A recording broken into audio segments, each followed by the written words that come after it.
आज मैं आपको सुप्रीम कोर्ट के इस फैसले के कुछ अंश तो मैं पढ़ के बता चुका हूं, और अगर आप चाहें तो कोर्ट के ऑर्डर की ये कॉपी भी इस क्यूआर कोड को स्कैन करके आप पढ़ सकते हैं। क्यूआर कोड आपकी स्क्रीन पर है। अभी मैंने जो सब कुछ सुप्रीम कोर्ट का जो पूरा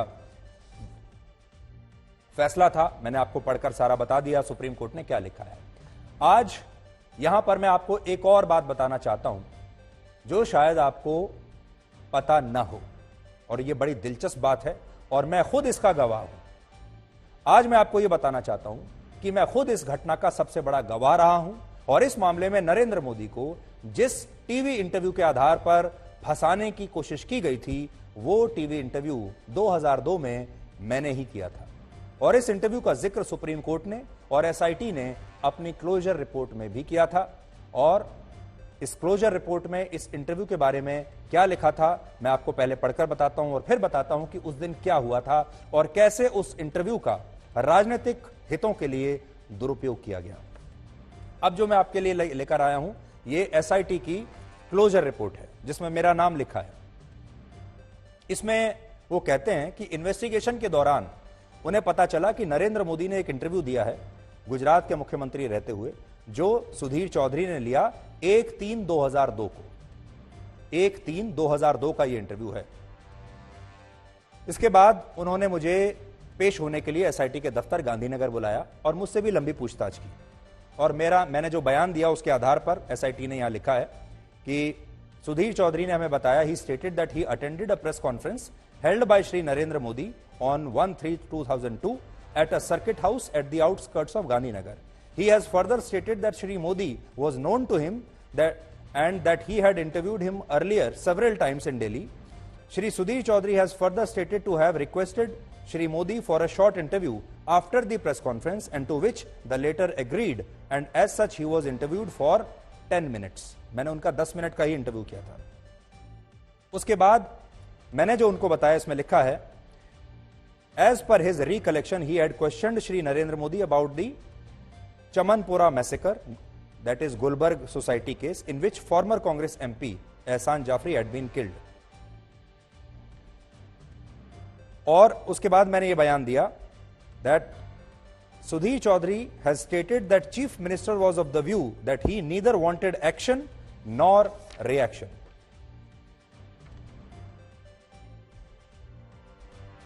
तो आप देखिए उस इंटरव्यू में, आपने भी उस इंटरव्यू के बारे में मशहूर बड़ा वो इंटरव्यू हुआ था जिसमें ऐसा मिसकोट करके कहा जाता है कि प्रधानमंत्री मोदी ने कहा था कि हर एक्शन का एक रिएक्शन होता है, जबकि उन्होंने कहा यह था कि ना एक्शन होना चाहिए ना रिएक्शन होना चाहिए, ना क्रिया होनी चाहिए ना प्रतिक्रिया होनी चाहिए।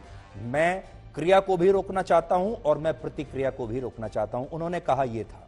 लेकिन कोर्ट यह हुआ कि उन्होंने कहा कि हर क्रिया की एक प्रतिक्रिया होती है, और फिर इसी इंटरव्यू के तहत इसका दुरुपयोग बाद में किया गया।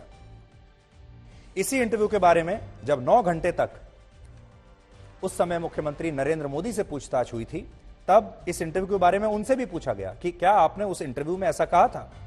तो ये लिखते हैं अपनी रिपोर्ट में, ही stated Shri Modi told SIT that after a period of 8 years he did not recollect the exact words, but he had always appealed only and only for peace. And he said that his words cited in this question are considered in the correct perspective. It would be evident that there is a very earnest appeal for people refraining from any kind of violence. उन्होंने कहा कि मैंने उस interview में भी और उसके बाद भी लगातार शांति बनाए रखने की ही अपील की है। तो अपने तजुर्बे से मैं आपको ये बता सकता हूं कि ये इंटरव्यू मैंने किया, और उसके बाद यहां यूपीए की सरकार थी 2008 में, 9 में, 10 में, और हर तरह का दबाव उस समय डाला गया कि इस इंटरव्यू में मैं जाकर ये गवाही दे दूं कि वाकई में उस समय मुख्यमंत्री नरेंद्र मोदी ने ऐसा ही कहा था, बस इतना कह देना था। ये बहुत दबाव डाला गया उस समय। कई ऐसे नेता थे जिन्होंने कहा कि आप वहां जाइए, एक बार नहीं दूसरी बार मौका देते हैं, दूसरी बार नहीं एक बार और तीसरा मौका देते हैं, यह आखिरी मौका है, अब आप जाकर कहिए कि मुझे याद आ गया। और मुझे याद आ गया, और उन्होंने ऐसा ही कहा था।